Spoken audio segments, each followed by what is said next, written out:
This is Andre from SWL with a special breaking edition of the SWL DXing News Report.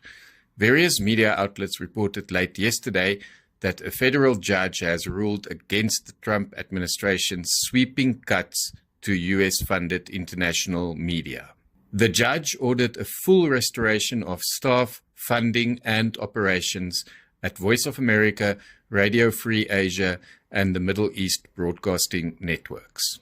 In March this year, the Trump administration moved quickly and forcefully to carry out an executive order aimed at gutting the U.S. Agency for Global Media, the parent agency of Voice of America, and several other U.S. international broadcasters. Over 1,300 employees at VOA alone, including nearly 1,000 journalists, were placed on leave. Programming ground to a halt to the shock of shortwave listeners around the world. All VOA's shortwave frequencies disappeared. For the first time in its 80-year history, Voice of America stopped reporting the news on shortwave and medium wave around the world, as well as on electronic platforms. Only a few stations from Radio Free Asia remains on air from Kaohsiung in Taiwan, namely the Korean service on 9900 kHz, the Uyghur service on 11850 and 956 kHz, the Khmer Cambodian service on 11885 kHz, and the Burmese service on 15245 kHz. All VOA services to Africa, including VOA Studio 7 in English and Shona to Zimbabwe, are gone.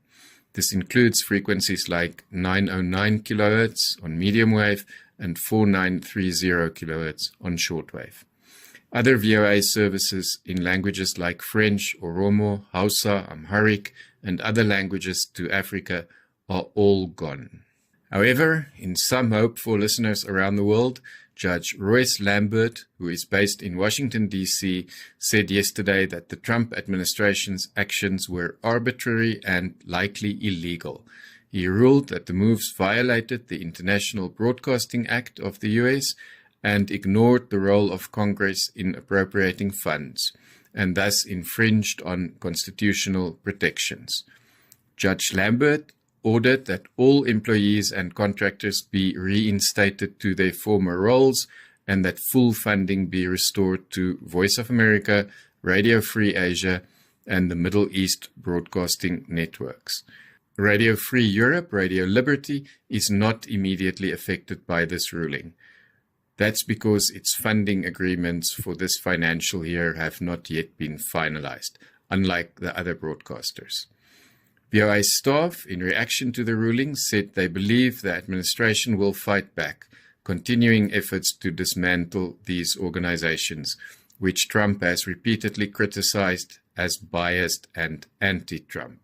But, as Judge Lambert put it, VOA has been operating under statutory mandate and with steady congressional appropriations for over 80 years. VOA is relied on by 425 million listeners around the world. Now, after weeks of silence, there is some hope that these trusted voices will return to the airwaves. Insiders say the shortwave transmitter at Greenville and transmitters in Kuwait may be among the first to return. But for us DXers and listeners around the world, uncertainty remains, as the Trump administration is likely to appeal the court ruling. However, there seems to be a glimmer of hope that Voice of America may yet survive. Andre the man from a land so wide,